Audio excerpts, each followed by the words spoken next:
Muy buenas tardes. La verdad es que cada uno de los cierres de los miembros informantes del oficialismo hace referencia a los consensos.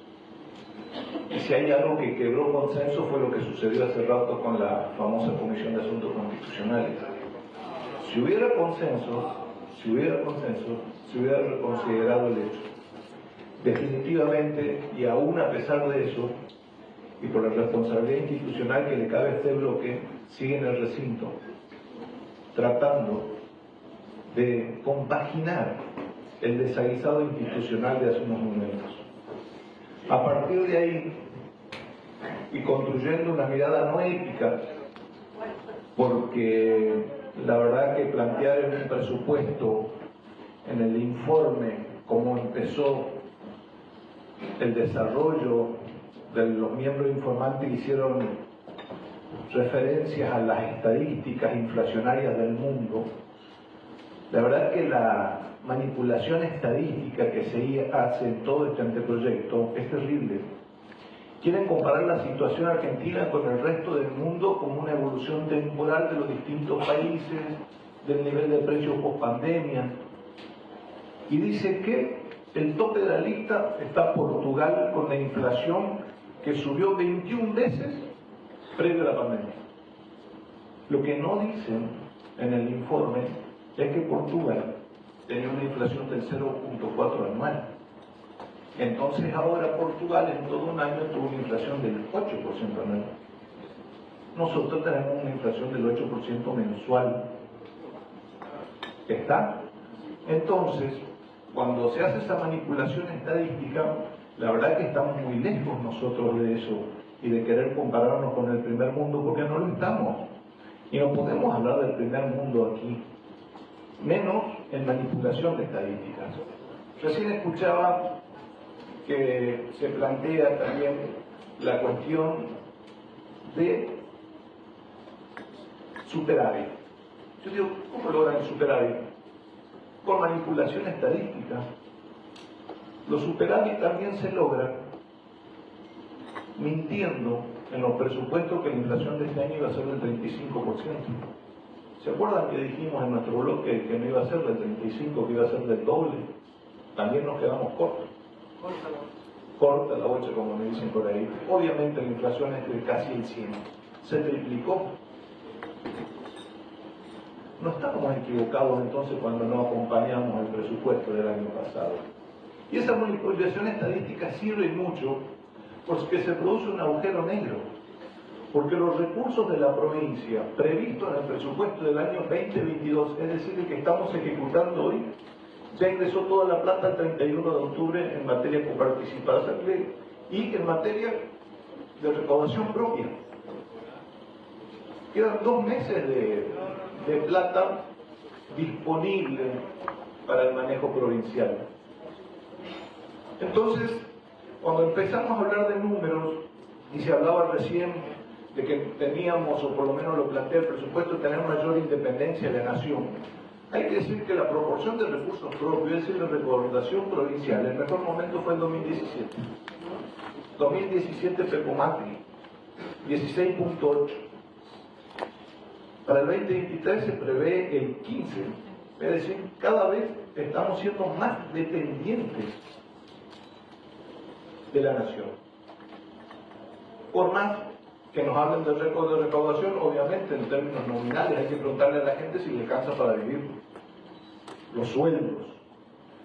Y cuando te hablan de superávit, y se hablaba recién de situaciones difíciles y de alguna manipulación, yo les quiero decir a ustedes que obviamente que hay superávit, porque el gobierno de la provincia, mientras mantiene el bloque oficialista una crítica al endeudamiento de los años 2016, 2017 y demás, usa la plata de los créditos no ejecutados y tomados en la gestión anterior para esta gestión. ¿Se entiende la gravedad institucional que les estoy hablando? Estoy diciendo que esta gestión sin pasar por esta legislatura, sacó 2.000 millones de pesos en crédito utilizando leyes viejas. Estoy diciendo que esta legislatura tomó el 28 de diciembre de 2021 un crédito de 2.000 millones de pesos utilizando la ley 3733F, que tenía un remanente de 1.878 millones de pesos, y utilizó la ley 2444F por 257.475.000 pesos. Es decir, que la deuda que estuvieron criticando cuando asumió esta gestión a la gestión anterior, que son del mismo palo y después se ponen de acuerdo y hacen lo que hicieron hace un rato, se tomaron 2.000 millones y no pasaron por esta legislatura, señores y señores. ¿Saben para qué eran estas leyes? La ley 2733F era para el pago de los judiciales y para inversión de municipios de la provincia de 300 millones de pesos. Esa ley se sancionó a los 6 días del mes de diciembre del 2017. ¿Sabe qué decía esa ley? Que el Poder Ejecutivo deberá presentar en forma semestral un informe a la Cámara de Diputados sobre las actividades llevadas adelante y el estado de situación de los fondos autorizados, y que será girado a la Comisión de Hacienda y Presupuesto. Es decir, el artículo 8 no se cumplió nada, no se informó nada, y se utilizó la plata que tenía que ir para los municipios, se la utilizó para tomar un endeudamiento hace menos de un año de esta provincia. Voy a seguir con la otra ley, la ley 2444F. ¿Saben para qué era la 2444F, entre otras cosas? Para el pago de deudas judiciales firmes, es decir, las deudas que tenga la provincia, contrapartida para obras también de municipios y demás, y el financiamiento, punto E, artículo 5, el financiamiento de obras públicas destinadas a los pueblos originarios por un monto de 150 millones o su equivalente en moneda extranjera. También el artículo 7 decía que se tenía que informar qué hacían con esta plata y cómo se la ejecutaba. Esta ley es del 25 días del mes de abril del 2016. Esto se contrarió absolutamente a la voluntad de los legisladores. Nosotros votamos estos dos créditos del 2016 y 2017 para estas cosas. No para que Capitaniche el 28 de diciembre mediante un decreto utilice estas leyes para sacar otra deuda. La voluntad del legislador, ¿dónde quedó? La verdad que quedó en el relato, y obviamente que es superavitario. Total, le echamos la culpa a la gestión anterior, del endeudamiento anterior y todo lo demás, y resulta que estaban usando, mientras contaban eso y decían eso en los medios y en todos lados, estaban usando el endeudamiento anterior. Feo eso, porque la verdad que denigra la legislatura y contraría realmente la teleología que tiene que tener una ley. ¿Cuál es la intención del legislador en una ley? Como se contradijeron recién con el tema famoso de la Comisión de Asuntos Constitucionales. Voy a seguir hablando de cosas un poco más aburridas, pero son importantes porque vamos notando que la utilización de recursos corrientes para financiamiento de gastos de capital, es decir, obra y equipamiento, se va acrecentando. En el presupuesto 2020 empezó con una utilización que 20, 21, 22 y 23 se va incrementando. La cuenta es más o menos fácil, es fácil de sacar, es comparar los recursos corrientes y los gastos corrientes, y el excedente los primeros sobre los segundos. Es decir, es redistribuir lo que se usaba para pagar sueldos, para pagar médicos y demás, para obras estructurales. A veces es interesante, pero esa comparación en el presupuesto 2023 llega a un 19% de los recursos totales serán reasignados de recursos corrientes a capital, siguiendo con una idea que es priorizar la obra pública sobre la operación. Si nos vamos de mambo, como solemos decir a veces, esto es más hospitales, pero menos insumos. Es más escuelas, pero menos pizzas. Es más comisarías, pero menos chalecos, menos armas y menos seguridad. Y así se fue acrecentando esta diferencia. Después el presupuesto hace referencia a 45.000 millones de obra pública, de nación y provincia intercalado, pero uno cuando va al presupuesto nacional tiene una diferencia. En el presupuesto nacional aparecen 25.000 millones de obras públicas para la provincia, desagregada, y no se compadece lo que dice el presupuesto provincial de obras con la cuestión provincial. ¿Y nosotros qué planteábamos durante todo este último tiempo y las entrevistas que nos daban? Decíamos, a ver, tenemos en el capítulo 2 del presupuesto una normativa complementaria permanente del presupuesto. Eso es una mala técnica legislativa, muy mala, porque no puede haber una norma complementaria permanente, porque los presupuestos se aprueban hoy, se empiezan a ejecutar el 1 de enero, durante todo el año que viene, y después que se aprueba la cuenta de ejercicio finaliza la ley de presupuesto como tal.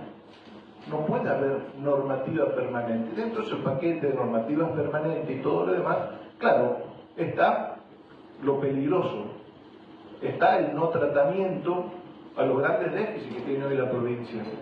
Los grandes déficits pasan por las empresas públicas, pasan por SAMEP, pasan por SECHEP, pasan por la obra social provincial, pasa por los salarios de jubilados y pensionados que se van a ver comprometidos, a largo plazo o a corto plazo.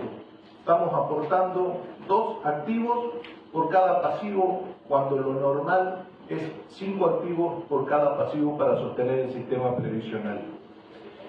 ¿Saben cuánto es el déficit del INSEP como obra social? 12.000 millones. Si fuera una obra social particular, debería concursarse o presentarse en quiebra de acreedores. Por eso mismo, los afiliados de INSEP, cada vez que van al INSEP, le dan una tableta, vuelva mañana, no nos llegaron los remedios. Es un derrotero de la gente en el interior de la provincia, sobre todo buscando remedios. Y obviamente cambio de laboratorios permanentes.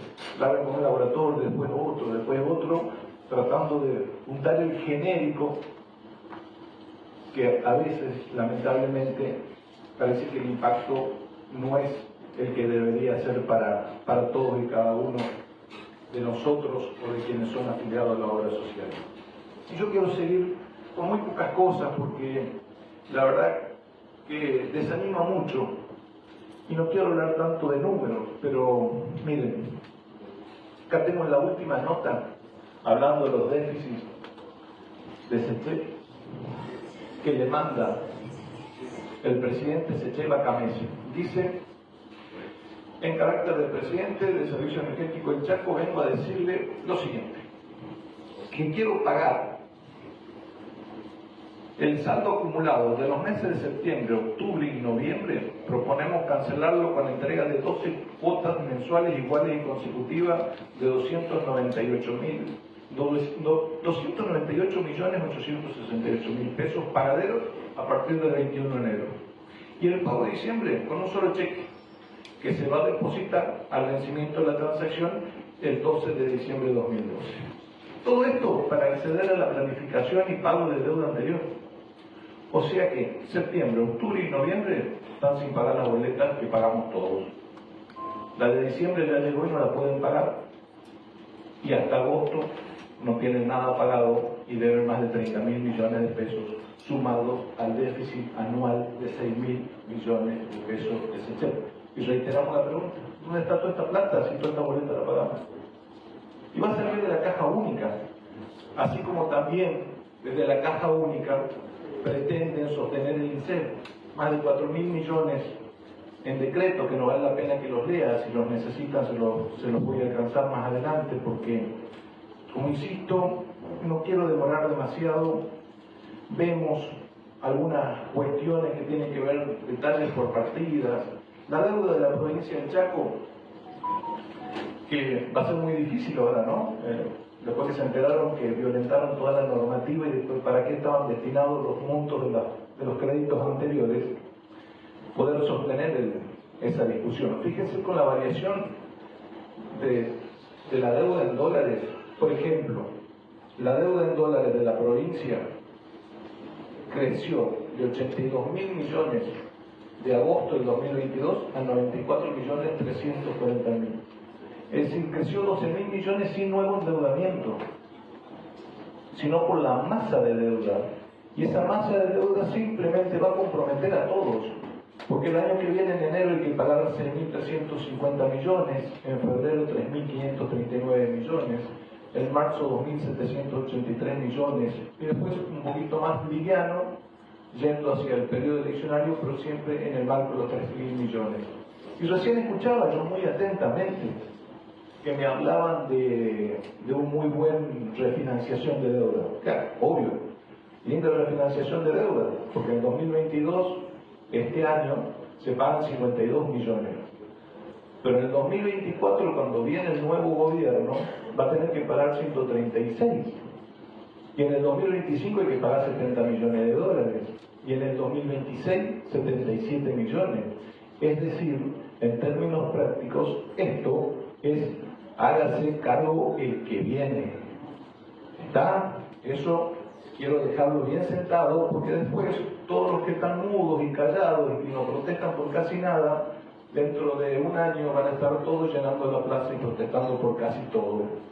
Porque como militan en el mismo partido, se hace difícil a veces la defensa de algunos derechos para algunos y se hace muy fácil para otros.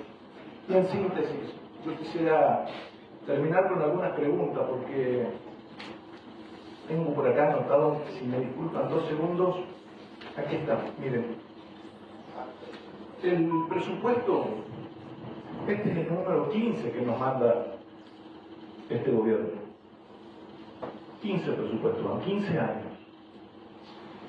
Lo que quiere saber la gente, seguramente la que nos ve ahí o la que nos escucha, es cómo le cambió los presupuestos de la provincia a cada uno de ellos los últimos 15 años.